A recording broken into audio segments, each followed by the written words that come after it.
I'm really fascinated to see how all of the corruption stuff around the Bidens and throughout our government works out in the end. Do the American people actually stand up and go, hey, okay, enough is enough? Do they care? Does anything happen? Or do they all get away with it? I can't wait for the ending. Yeah, I was going to say, these are rhetorical questions, right? Because I don't want to be sad enough to answer them. Yeah. Because it doesn't seem like but I will tell you, there is a point coming that we either completely are just absorbed into this corrupt system, or Americans begin to stand up and say enough is enough. You know, it was 1854, 56, where, a senator stood up in the well of the Senate by himself. And they were talking about slavery. And he said, you people are hypocrites. You are hypocrites. The two parties then were the Whigs and the Democrats. And he said, you guys talk a good game. Yeah, we're going to work on that one. When you're back at home, you're not doing anything. Neither of you guys, neither party is serious about solving any problems. And meanwhile, the South is sleeping with the whore of slavery. That got him almost beaten to death in the well of the Senate. Now, you think that's bad? This is worse. Not only was he almost beaten to death, the guy who beat him to death was a congressman. He used his cane to do it, beat him in the head. Sumner was never the same, and no one stopped him. No one on the Senate floor, no, the color guard didn't show up. Nobody showed up to pull that guy off of him. Then he was never prosecuted. He was never questioned. He was never arrested, ever. Instead, the Democrats came back into session, and they had made chains with a little mock cane on it, and they wore it outside of their clothes, basically saying, "You want some of this? You bring this up, and we'll do it to you." Okay, that was the end. That day marked the end of the status quo. There's going to be an event. Somebody's going to stand up and say, enough. I don't know what it is, but it's coming. It's coming because it's too, honestly, I was reading the news today. You got to get the email newsletter. Today it's like, oh my gosh, it's just crazy. Get the email newsletter, glennbeck.com. It's free. But I'm going through all of that. And I'm looking and reading all the stories. And at some point this morning, I actually stopped and went, okay, I can get the idea of the normalcy bias. I can get the idea that everybody's been pushed into a corner. But I really don't understand anybody, and maybe it's that there's no honest people. Anyone who is honestly looking at things, I don't know how you don't get how bad the situation is. Because it's everywhere. Now, let me go back to the whistleblower. Whistleblower stories I love. The whistleblower now, the new one. I mean, I'd like to hear, it's like a chorus of whistles. I'd like to hear them all blow at once.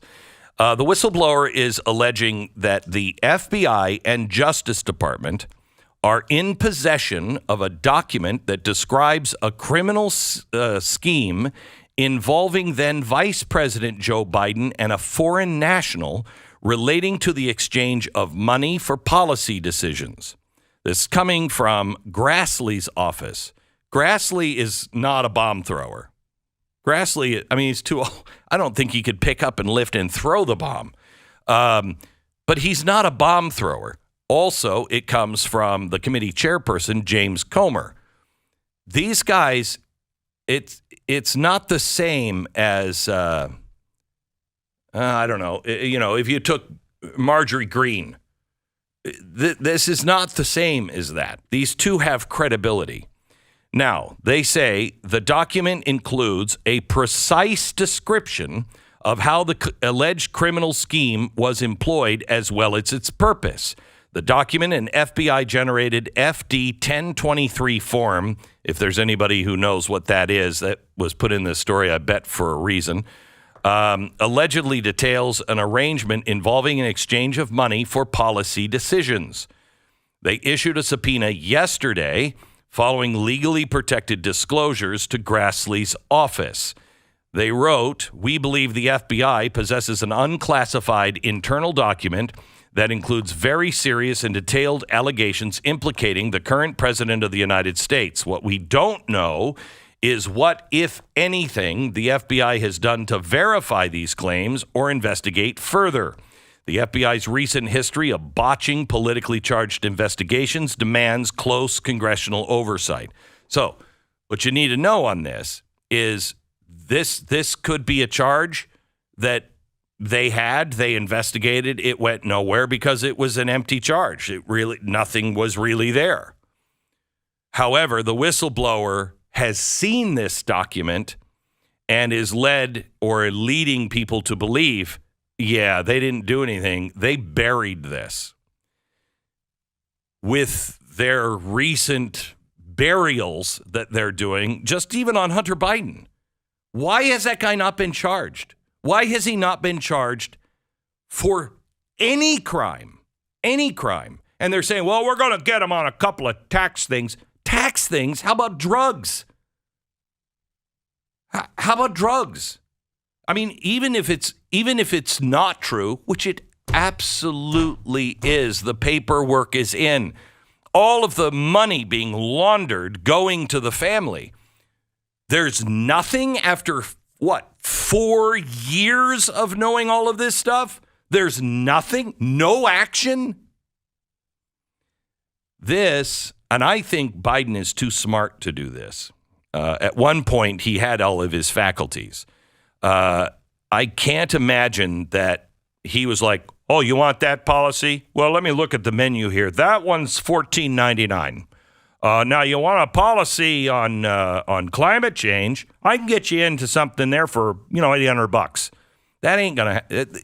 I can't believe he was that stupid. Glenn, they literally left a laptop at a computer repair shop. No, that is his heroin son. I know, but I had that same... I think I said the same thing on the air the day that Hunter Biden story came out. There's no way he's that stupid. He left his laptop at a computer repair shop. That can't possibly be true. And then guess what? It was. So I don't know. It doesn't seem like they're very good at covering their tracks. I will say that does not seem to be, of all the things that the Bidens do well, and there's so many of them, this one doesn't seem to be one of them. The idea that they can actually commit crimes and then cover them. Yeah, well, they don't really even have to cover them. They just think they can get away with it, which again leads me back to things like Epstein. Nobody's investigating these things. Nobody's investigating them. I mean, do you trust the investigations of the FBI, the Justice Department? Do you trust our NSA, our CIA? Our CIA is spying on us. Our CIA thinks we are the problem. We are the enemy. They're doing everything to protect the government, not the people. If they're involved in anything like with a Jeffrey Epstein, do you think they're going to expose that? No. No way. No way. And anybody who helps them, I mean, look at the media. How do you possibly explain the media not reporting that, all of our sources have been lying to us? All of our sources, national security source deep in the intelligence community told us. That's what they've been saying for 6 years. All their sources are national intelligence sources, okay? It's CIA, it's NSA. And they've been feeding them incorrect information over and over and over again. And now we know that it was intentional. It was planned. You could have said, well, CIA, they're always wrong. No. Now we know these things were planned, plotted, and executed, and we have the goods on it. Why is the press still not talking about it? Because they have been co-opted by our national security apparatus. They are just an arm of that apparatus. And if you don't think that happens, then you've got to go back and read our own history. This is what the Church Commission found back in the 70s. They had co-opted the media, and we were supposed to have oversight, but the oversight isn't. They classify everything now. So even Congress members, they can't get the documents. How many times did the White House file a subpoena for documents from the Justice Department or from CIA? Nope, can't turn it up. We can't get those. We can't get those to you. In the darkness is where all of this corrupt stuff happens, and there is no one shining the light on it. Thank God for the internet. Thank God for people who have brains and are thinking and are still willing to question. We're going to treat these whistleblowers exactly the same way we treated the other whistleblowers. If you have the goods, great. But we're not going to condemn somebody on things that we don't have the goods on. When it comes to the money in China, you got the goods. It was all there. This one, we have no idea. Nobody's actually seen the document, I think, except for the whistleblower. If the goods are there, great. We need to find out about it. We need to know about it and make a decision there. This is far more serious. This will be, if this is true, this is the biggest scandal of an American president in the history of America. There is no bigger scandal than a president or a vice president taking money from a foreign entity to affect our policies. Nothing bigger. Nothing bigger. But let's wait and see what the whistleblower actually has and what the FBI did about it. Just because he's got a document, if he comes in, they will produce this. Just because he has a document that says these allegations, that still doesn't mean he did it. Right. There's a lot to find out, but it's an amazing thing. They're going to be going into full spin mode, which is what they do. You mentioned that they basically lead the coverage. And this goes back to, the most on-the-record thing we have on that is Ben Rhodes from the Obama administration. Remember this quote? It's still one of the most remarkable things that's ever come out.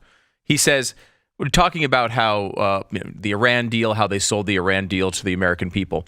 All these newspapers, this is an Obama administration official.